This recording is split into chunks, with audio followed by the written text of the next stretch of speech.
Sip, hooray!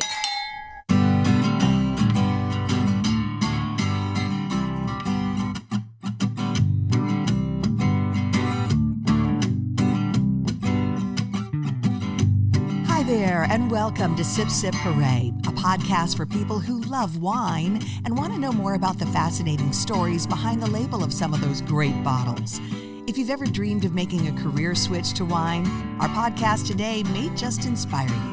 We're talking with a woman who went from legal assistant to winemaker and winery owner. It didn't happen overnight, and I'm sure the journey wasn't without its twists and turns and stops and starts, but one of the reasons Rosa Fierro has made it work is because of the women who helped her out along the way. Today, Rosa Fierro Cellars is 100% female-owned and operated. They are helping to change the narrative about what has been a male-dominated wine world. And as Aretha Franklin and Annie Lennox sang way back when, sisters are doing it for themselves. We are excited to have Rosie join us today and eager to share her inspiring story with you.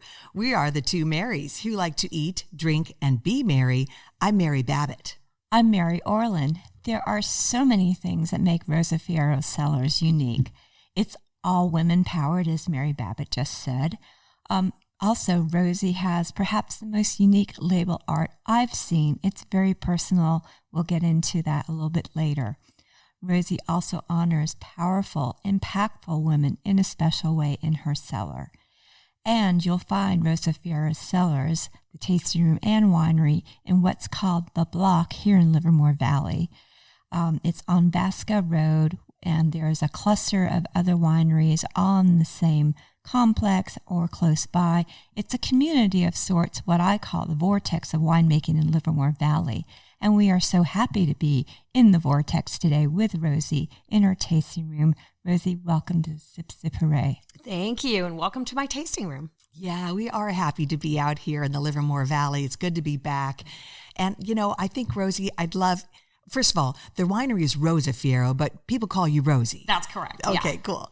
I'm excited about your story because I do think it's inspiring. You didn't start out studying enology or viticulture, and you made a leap like some people only dream of. You went from working in a high-rise in San Francisco in the legal world, grinding it out every day, to a total switch to the Livermore Valley, making wine. Can you tell us how it happened?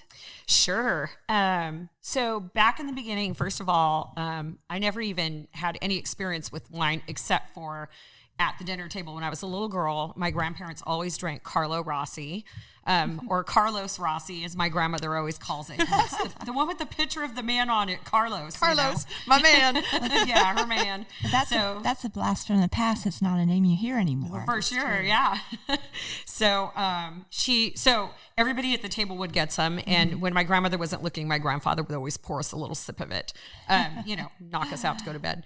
And then, so from there, that was the only experience I had with wine. And then I had taken these classes while I was in high school, an ROP class, and learned to be a legal assistant, and eventually got a job out in San Francisco at a law firm called Nixon Peabody, which is a big international firm.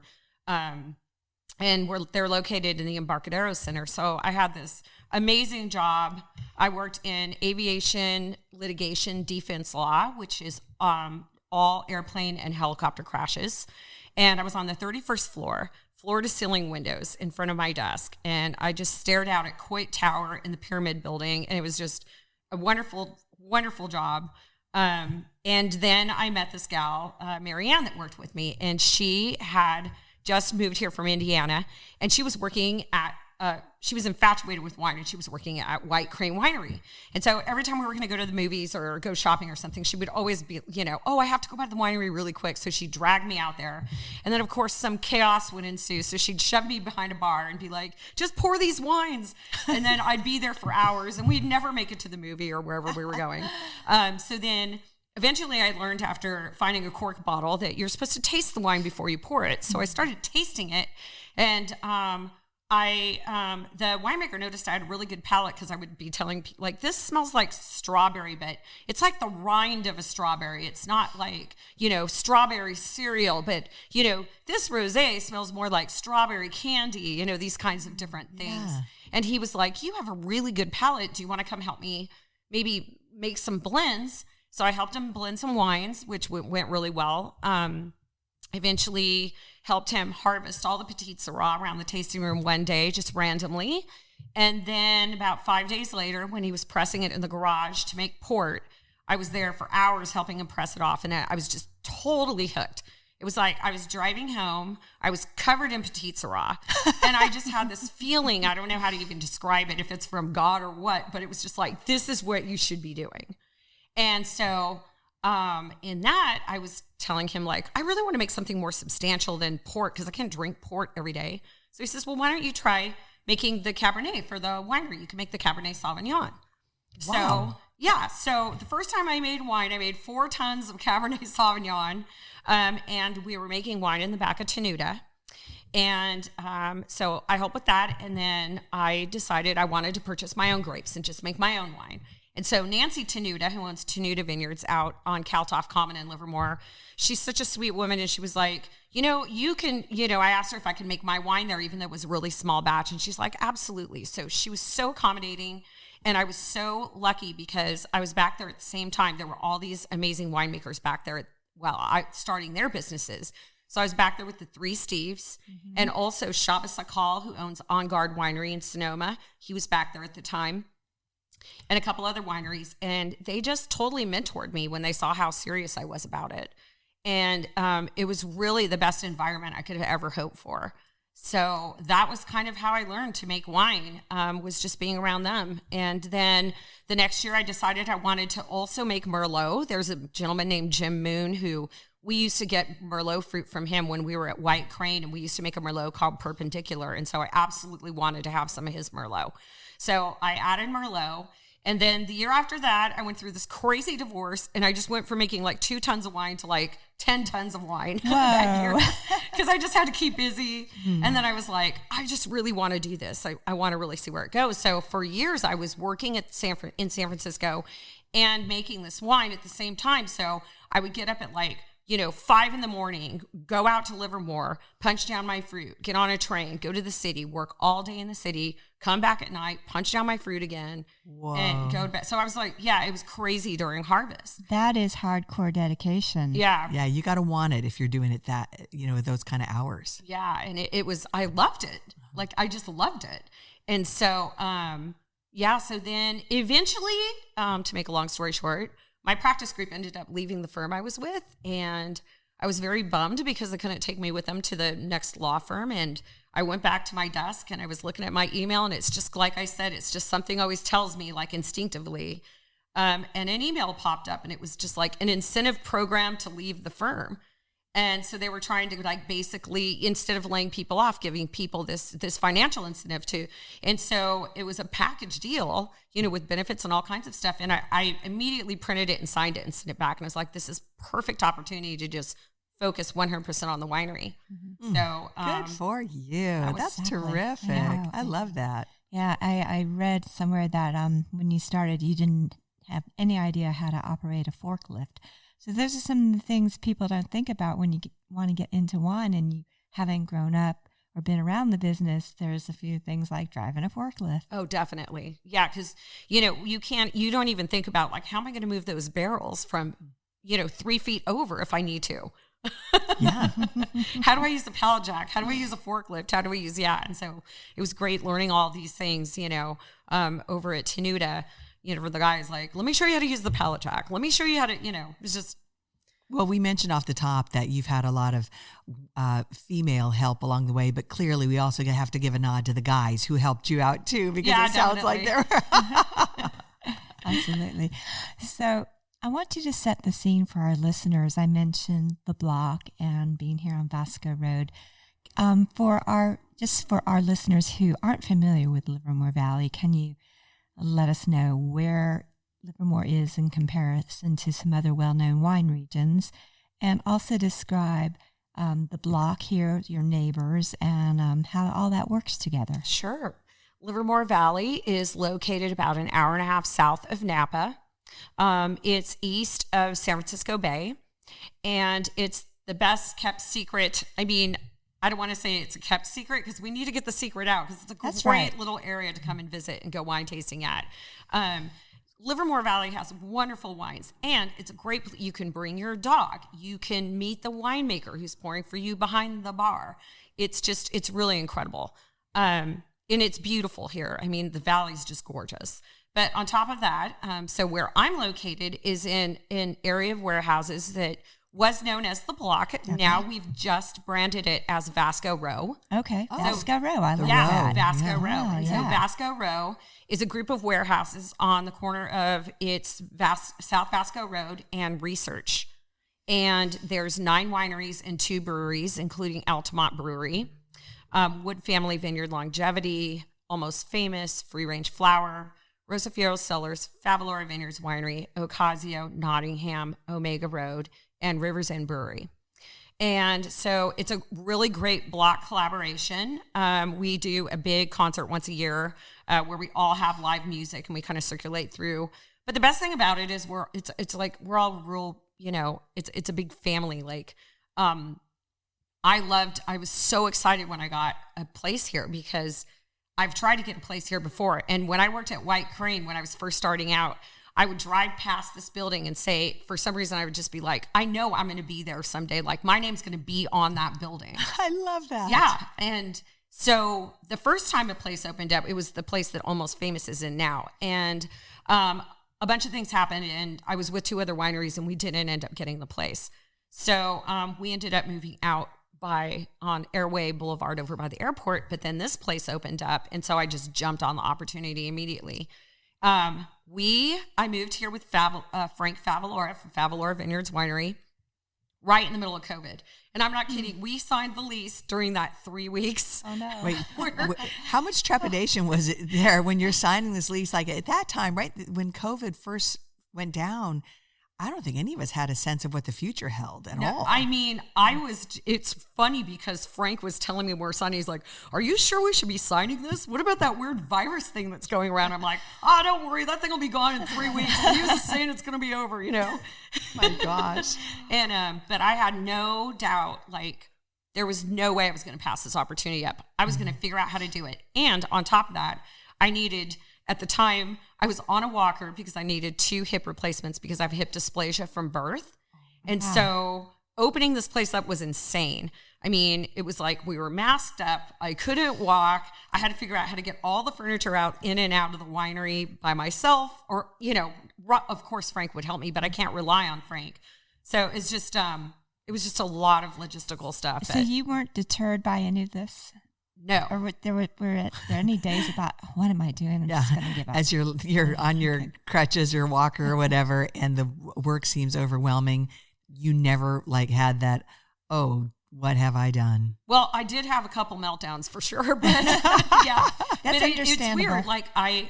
Like these big heavy tables we're sitting at, right? I have to figure out how to move them in and out. So we have 9 tables and 36 chairs. We have to move outside every day we pour because we can't pour inside. But I have this rubber cart that I had, and I had a dream about this cart. And the cart's maybe it's like 24 inches wide, that I could lift the end of the table up and move the cart underneath it and then put my hips up against it and pull the table toward me. Now the table would be up off the ground, and then I can wheel it outside. And that was how I got all my furniture in and out. Oh, my goodness. Plus stacking my chairs on top of the cart, and that's how I got the chairs in and out. That's truly where there's a will, there's a way kind of deal. So why can't you pour inside? We couldn't pour inside during COVID. Oh, of course, during COVID. I thought there was some sort of rule about COVID, right? Yeah, because it was COVID. Oh, yeah, okay. Oh, so you were like, but undaunted, we're pouring outside. Yeah, exactly. I was like, we have to figure out how to get the furniture in and out. Yeah, good for you. You do what you have to do. Yeah, to survive. Absolutely. And once you got here to the Row, am I saying it right? Yes, Is it Vasco Row, to or Vasco the Row, Row, as we call it. Mm-hmm.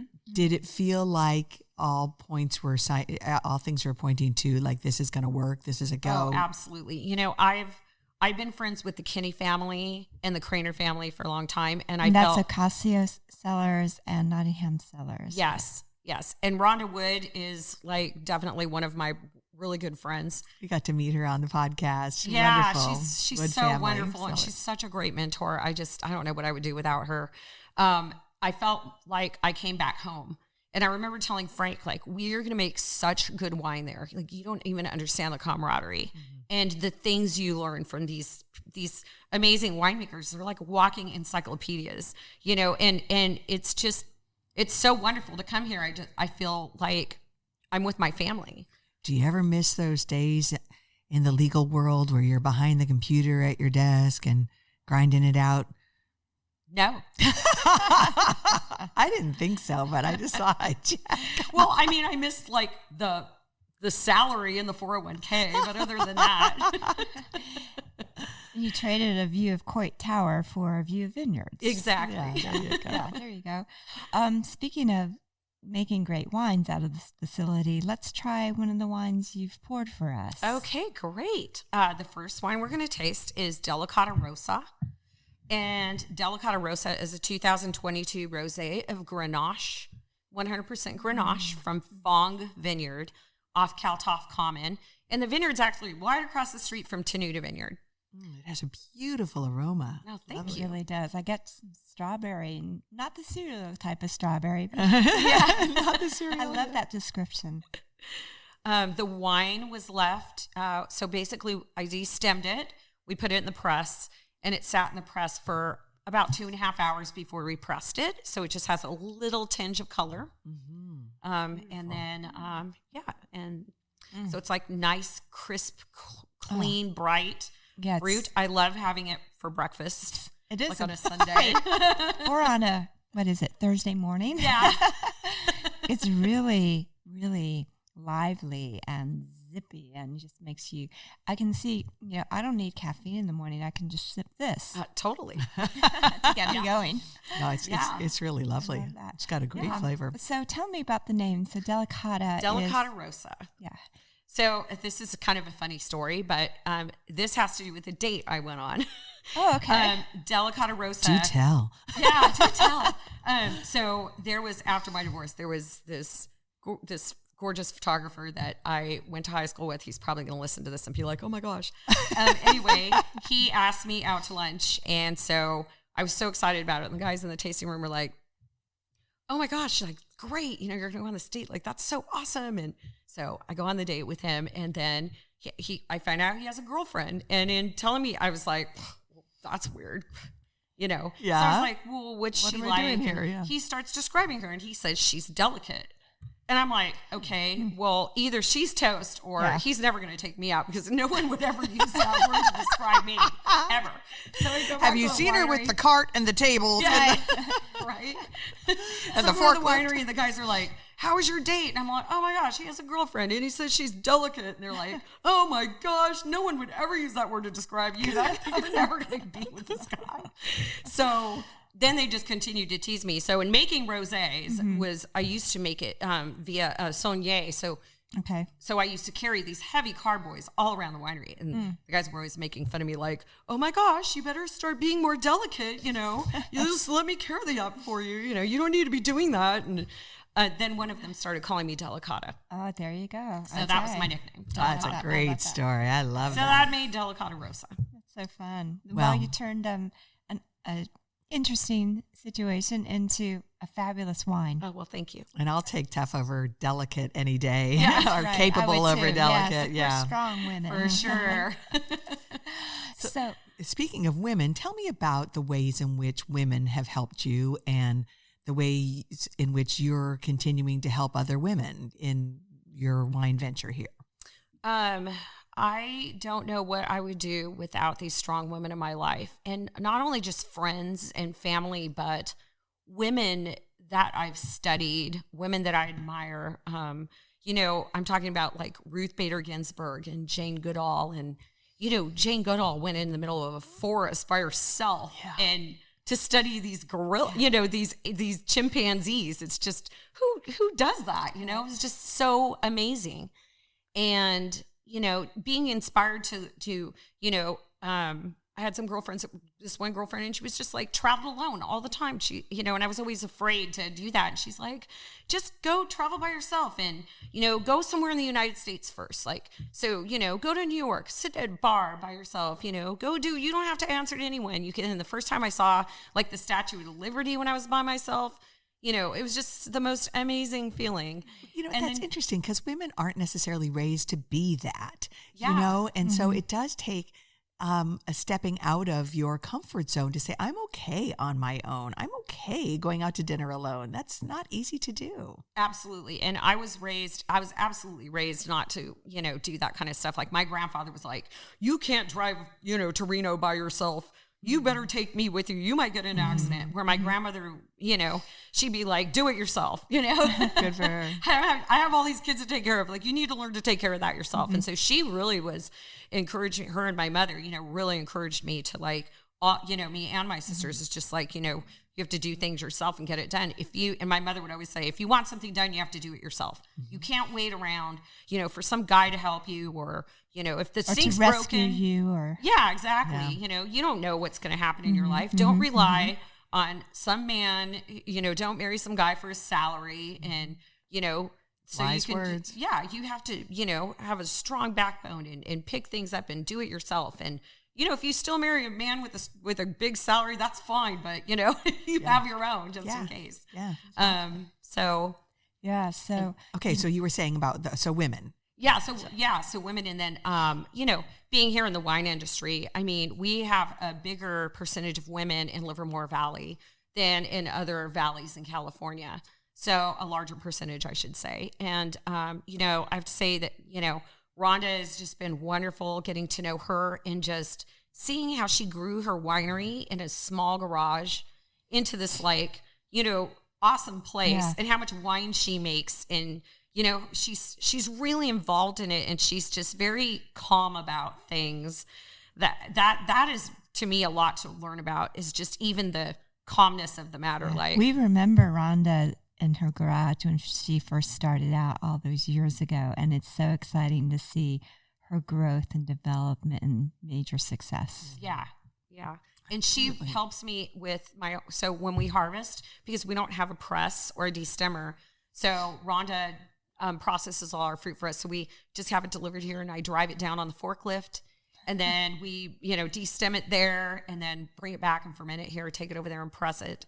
So, And this is you have one gentleman who helps you at the tasting bar, but this is otherwise a female operated business. Absolutely, yeah. And Tracy Baker, his name's Tracy. His wife, he loves and worships women. I mean, he's just so that helps. Into, like, he has a daughter, and so he's so into strong women and women, you know, being strong, and so he's just really wonderful and inspiring to have around. Was that intentional to keep things female focused here, or did it just happen that way? It just happened that way. Yeah. Really cool. So you mentioned Ruth Bader Ginsburg. Yes. And I think you still do this. Do you still name your tanks after women? I do. My biggest tank is named Ruth. Aww. You know, I'm being in the legal field for years and years. Yeah. I mean, who doesn't admire Ruth Bader Ginsburg already, right? But she's like an icon in my industry. And so when I first bought that tank, I remember I was driving home with my best friend. I was like, I'm naming this tank Ruth. And because for me, it's like, I could say I'm going to move the wine from tank 1 to tank 5, but saying I'm moving it from Ruth to Maya, it just, you know, it just gives you that much more, it just uplifts you, gives you that much more inspiration too. Oh, the Maya Angelou, the poet? Yes. And what are some others? other names? I have Maya, I have Beyonce, I have, of course, Michelle and Hillary. Wonderful. I have Amelia Earhart. Earhart, great. Harriet Tubman. Wow. Let's see. And Barbara Walters. I just got a tank, unfortunately, the day that Barbara passed away. So. Oh, really? Oh, yeah. Wow. And a nice tribute. Yes. And I have one named Mary, which is after my grandmother. Oh, beautiful. Nice. Oh, that's so fun. I've never heard of anyone naming their tanks. That's really cool. I love it. Why not? What's funny is I just started doing this a while ago, and then I met Shauna Rosenblum and happened to go to her winery, Rockwall, and she was doing the same thing at Rockwall. Oh, and I'm like, she? oh my gosh, this is so cool. Whoa, that's funny. And something else I alluded to in my intro is your wine labels. They are so unique. So tell us how that developed, and I'm using that word intentionally because there's a photography reference here. Yes. So, yes, that's very cute. Thank you. So I love photography. My mom bought me my first camera when I was 16. And so I was a young mother. And so I always photographed my son. I didn't have a lot of money, so I always took his portraits myself. So I started doing baby portraits and weddings and things like that professionally on the side during the weekends. And then I shot a lot of street photography when I worked in the city.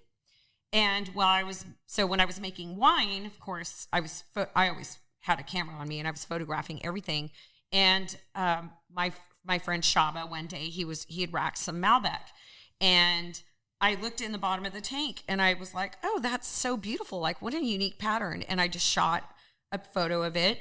And then I sent it to him and he's like, oh my gosh, that looks like, it's like Malbecia. He named it. Malbecia. Yeah. I love that. And then he blew it up and put it in his tasting room in Sonoma. And I walked in there and saw it and I was like, wow, it was so beautiful. Like in a big, frame and stuff. And everybody that was coming in was just asking questions about it.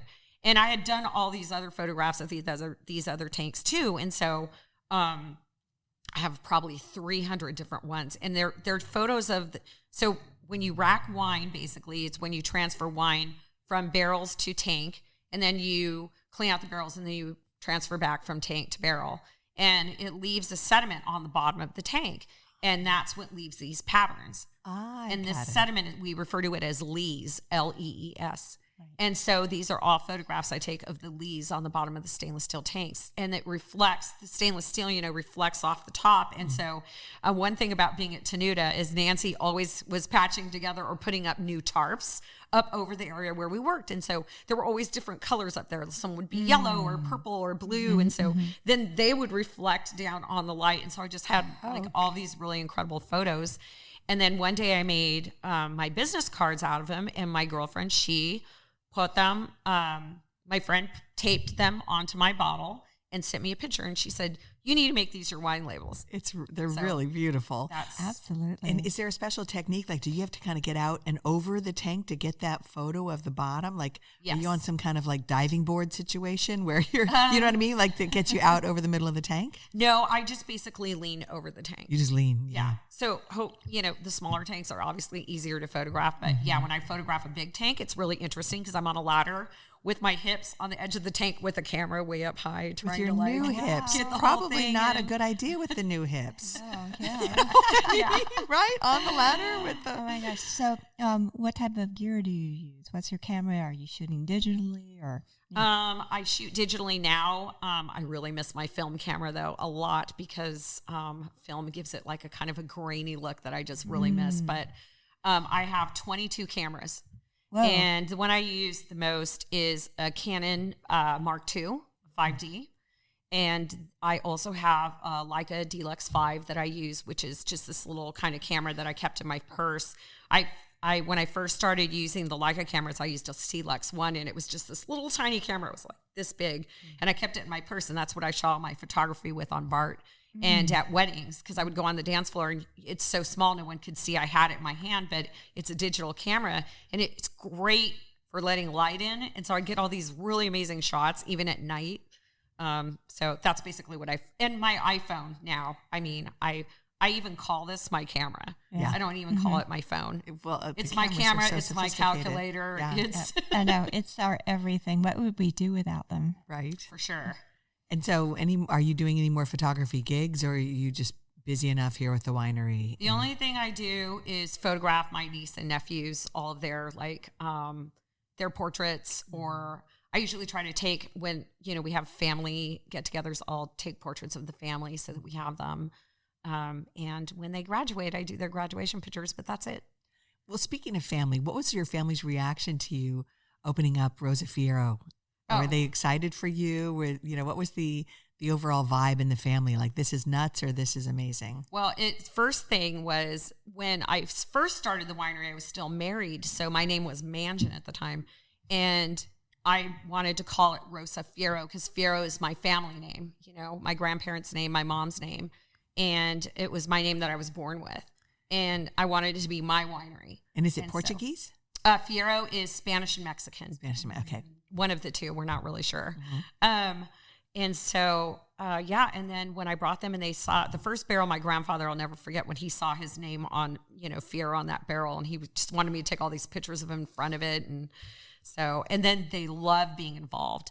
The next wine we're going to taste, Quattro. I'll tell you a story about my grandfather being involved with making that wine. But, my family comes, they help me harvest, they help punch all the fruit down. My mom comes and she works in the tasting room.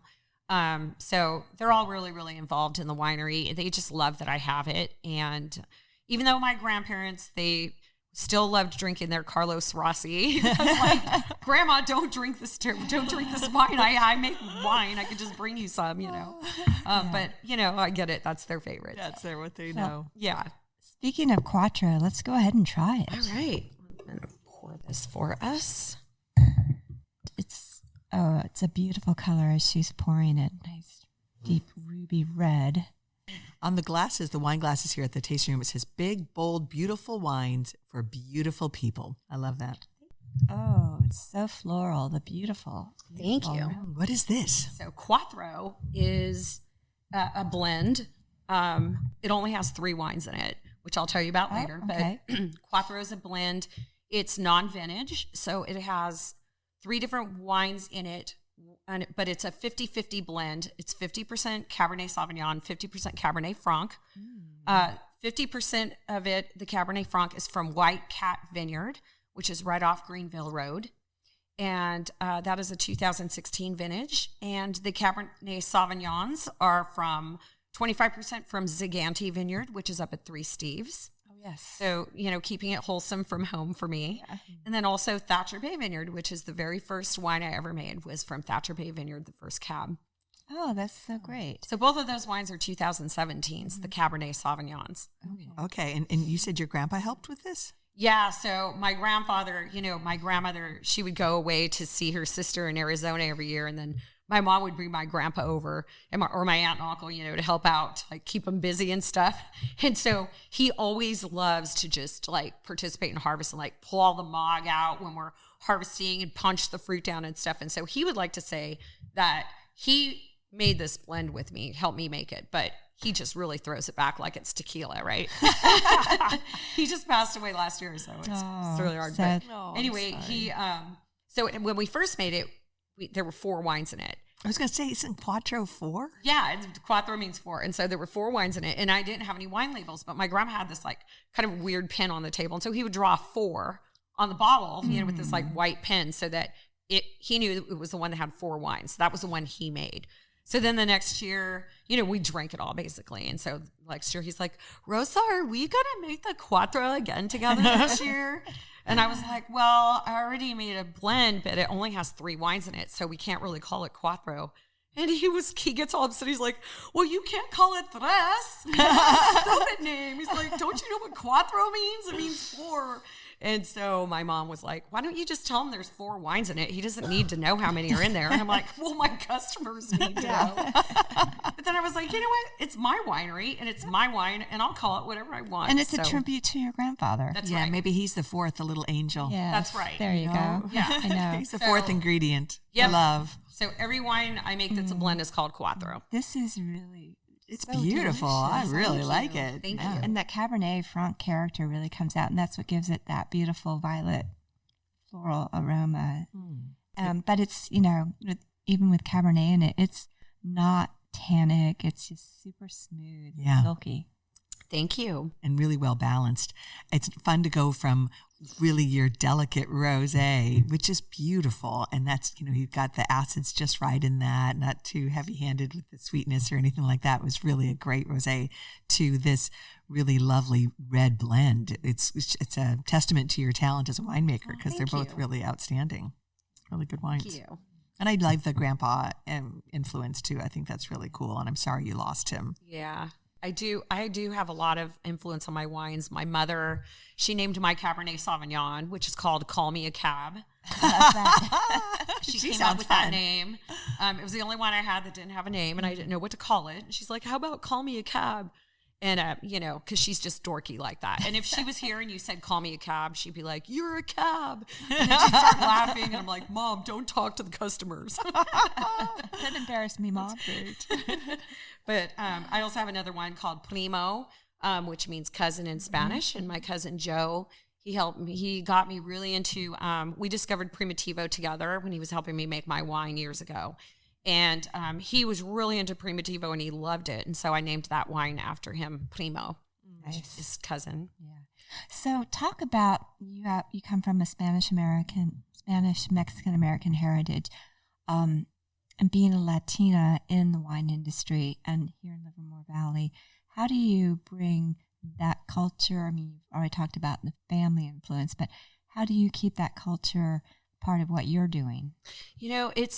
It's not even something that I'm aware of doing. It's just my culture is very collective and warm and loving. And also my family's very open about telling you not only what you're doing right, but what you're not doing right or how to fix it. It's like, you should do this, or how come this is like this, and they just love to be a part of everything. And I feel like that love, of my culture and just, the names of my wines all, kind of from my heritage, from my family, and it all just ends up in the bottle. It's like all of this love at the bottle, but, that's really nice. The warmth of family and, that it's not necessarily super intentional. It's just part of who you are and it's part of how you operate. It's pretty cool, I think, Well, when we walked into the tasting room this morning, I noticed that there are 2 carboys, which are the big glass vessels that are often used in winemaking. And you've got 2 of them, and one of them says Abuelita. Can you tell me about that? So my grandma, her name's Mary, and she is 91. And since I've been making wine, she's been asking me to make port for her because she loves port. And every year, making port is really not easy. It's a very time-sensitive type of wine to make. And so every year, I'm just so busy, and I haven't had a chance to do it. And this year, I was like, I'm going to make it for her. So I decided to use Cabernet Sauvignon from Zagante Vineyard because that Cabernet is a very floral, feminine Cabernet. It like my grandma, but it has like this punchy backbone, just like her, And so I just picked that on purpose to make it for her. And then Dave Hendrickson next door, who's the winemaker at Ocasio, he actually made the brandy that went into it. So, and then Frank helped me press it in our little tiny press. We called our nugget press. And I pressed it in that. So the wine came out super soft. He and I pressed it. It took pretty much all day. And then I blended in the brandy that Dave had made. And Steve Zagante grew the fruit. So I feel like it's just full of all of this love. And I called it Abuelita for her. And so I let her taste it. And she actually really, really loved it. And so I've been getting... when I go to see her, I take wine out of the barrel and I'll just fill up a little bottle of it for her and take it over there for her. But she doesn't, I don't think she knows that it's like, I don't have it bottled. So, so she's going to go down to see her sister again, right? And she tells me the other day, Rosa, can you get me some of that wine again? Some of the wine, can you ship it down to Arizona? And I was like, well, I don't really have it bottled, but she's like, well, could you just put it in one? And I said, okay, I'll put it in one. And I go, well, how long are you going to be there? And she says, oh, about a few weeks, And I said, well, how many bottles do you want me to send you? And she's like, oh, probably like 6. Wow. Like, you can't drink 6 bottles of port. Let's go, Abuelita. Like, yeah, I can. That keeps her young. Your family sounds fun. Yeah, she's a little spunky. That's great. What a Abuelita means like tiny grandma. So but with a big spirit. Yeah. I like that. So fun. So you clearly are someone who enjoys life. And you mentioned photography. When you're not making wine, what other sorts of things do you like to do? I love to travel. And the funny thing is I I didn't realize how much I love making wine, but every time I get a chance to travel, all I want to do is go travel somewhere and taste other wines. Right. So I've been so far to Chile and to Portugal. And next stop will hopefully be Spain, France. Well, I think that's another fun thing about wine. It's a great excuse to travel. It kind of gives a mission to your travels. Like, let's go check out this wine region. And they're almost always beautiful, and the people are interesting, and the wine's good, and with wine comes good food. So it's kind of custom made for fun vacations. Yeah. Totally. And let's talk about travel to Livermore Valley. I mean, you get locals here for sure, but, what do you want people listening to this who haven't been to Livermore to know about the valley? One thing I love about Livermore Valley is it's such a familial wine community. In fact, we've just worked on rebranding Livermore Valley. And so we had some consultants come in, and a bunch of us winemakers were sitting at a big table just talking about what they were just asking us, like, what's Livermore Valley all about? And then just us talking to them. When they came back with us, they said, we don't think you should be called Livermore Valley Wine Country. You should be called Livermore Valley Wine Community, because that's exactly what this is here. It's a community of winemakers and families that support, collaborate, and help each other and make this beautiful wine and celebrate it. And it's wonderful. I mean, it's a very supportive community. Like I said, full of collaboration. I mean, even just the other day, I didn't have anything to rack into, and I needed, a tank or something. And Rick and Kelly Volpatti from Leisure Street Winery just brought over some carboys and gave them to me, and I'm just like, that is just so wonderful. And I'm using a tank in the back that Steve Zaganti let me use to make my Sauvignon Blanc in, because I didn't have an extra tank. And you gotta love that. Yeah, That's just so thing cool. like that. Like, it's not. Yeah. Well, it's not the least bit snobby. And you mentioned earlier too that when people visit, you're very likely to meet a winemaker pouring wine, or you get kind of an up close look at the wine industry through, or the wine that you're drinking through the people there. It's not a formulaic or a Disneyland experience where it's all kind of generic. This is really personal here. Yeah, it's very personal. And you will definitely find tasting rooms that are just as fancy and beautiful as the ones in Napa, where you're sitting down with this very beautiful, very, amazing glassware, tasting these awesome wines, but they're being poured for you by the winemaker a lot of the time. And so you can't really, there's not a lot of places you can go and be served wine by the winemaker. You can ask all these questions, or the winemaker's daughter, or, the whole family's there. And even in the community, we know each other's kids, and it's just, it's really great. And it's a really beautiful place. The wineries are all pretty close together, so it's really easy to travel through here. Very picturesque. And it's an easy drive from the San Jose airport, from Oakland, even SFO. It's you go to the wine regions north of here, and there's lots and lots of traffic, and they are very spaced out. But especially this is a great place to just come park your car and visit many different wineries with different personalities, but all with the commonality of Livermore fruit and expressing the sense of place. Definitely. And it is really interesting. We have a lot of people coming here from San Jose because there's Highway 84, and it cuts just right through, right into the valley. Yeah. I mean, it's almost like it has its own off-ramp. Yeah. Well, and what grapes do really well here? What varietals is Livermore known for? The best thing about Livermore is pretty much everything grows really well here. We definitely love Cabernet Franc and Sauvignon Blanc here for sure, and Cabernet Sauvignon, and of course Chardonnay.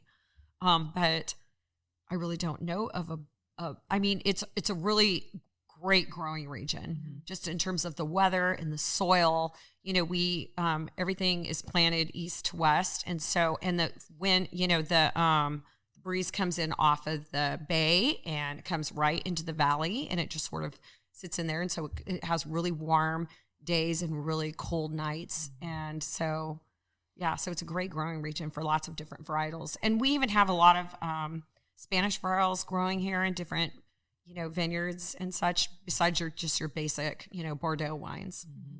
That's great. And is there something you like best about what you're doing?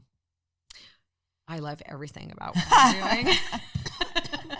That's great. What do I love best? I love when I put an amazing wine in the bottle. Mm-hmm.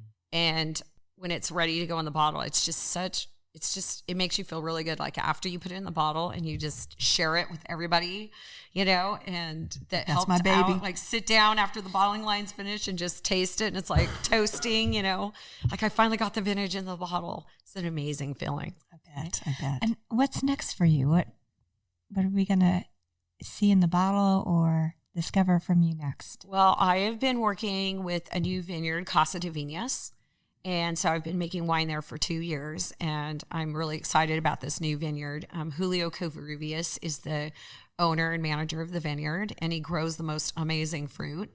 And so I've been making I make the Cabernet Sauvignon from his vineyard, a Clone 337, Petite Syrah for my 21 vintages. And then this year I've made Cabernet Franc and Malbec. And so super excited about that. I'm also brought back my Zinfandel. I was making Zinfandel years ago from this little tiny vineyard. It was a private residence. And I stopped getting the fruit. She started selling it or giving it to someone else. I can't remember what exactly the situation was. And then I got it back last year. And so I started making Zinfandel from there again. It's called Bittersweet Zinfany, after the song Bittersweet Symphony. Oh, yeah. I love that. And so my clients love that wine. So I'm super excited to have that back into my rotation. And yeah, I mean, all of my newer wines are really good. I'm just super excited to get them in the bottle and share them with everybody. Super cool. Hey, we mentioned before we started recording, you're involved with the Women Wine Collective here in Livermore Valley. Did I get that correct? Yes. Tell me about that a little. So years right before COVID, I got a bunch of women winemakers together, and we started out having a lunch with the idea we were going to form this, women's group for, to collaborate and support and inspire each other and such. And really shortly after that, COVID hit. And so we never ended up having another meeting. And Alex over at Omega Winery, she got us all back together again. And so we named ourselves the Women's Wine Collective of Livermore Valley. And it's a collective of women in leadership roles in the wine industry, making wine and inspiring and collaborating together to help other women in the industry. And it's really amazing how different it is. And I can't really put my finger on it. Maybe it's just really good to be around a group of women who, it's like, these are my people. They understand me. They understand what I go through on a day-to-day basis. They understand, how hard it is to get a gigantic lid on a tank by yourself with short arms and, not as much muscle as a, 250-pound man can do it. So it's been really great. And we're having a tasting tonight out at McGrail Vineyards. So it's our very first wine tasting to introduce the group to our industry. So we're all very excited about that. And there'll be 10 women winemakers or women winery owners pouring their wines there.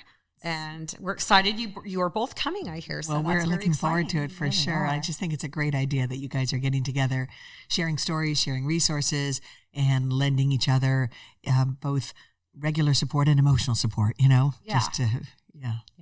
Well, Rosie, it's just been such a delight hearing your story, getting to share it with our listeners. And for everybody who's listening, we encourage you to come see Rosie, come taste her wine, come feel the energy here in Livermore Valley. It's really, really amazing. Yeah, Wonderful. you're proof that you can take a dream and make it happen. I mean, I think it's terrific that you put the work in. And when opportunity knocked, you opened the door and said, okay, I'm ready to make this switch. So good for you. Oh, thank you. And continued success with Rosa Fierro Cellars. And thank you for sharing your story and wine. Thank you. Thank you for having me. Well, cheers to you, that. Rosie. Cheers. Sip, hooray. Sip, sip, hooray.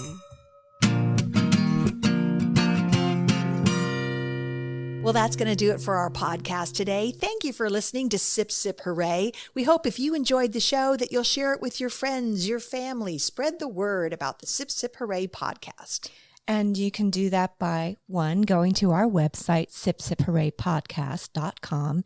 There you'll see all the different podcast platforms we are on.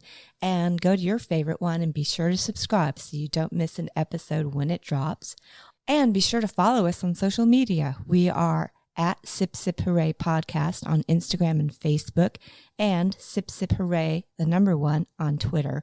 Be sure to tag us with any photos, if you've tried any of these wines or been to the wineries. We'd love to hear from you. That's right. We want you in the Sip Sip Hooray family, so do stay in touch with us. And that's going to do it for us, Mary. It's time to go out and eat, drink, and be merry. Absolutely. We're going to pop the cork and raise a glass. Cheers to you, Mary Orland. Cheers to you, Mary Babbitt. Sip, sip, hooray. Sip, sip, hooray.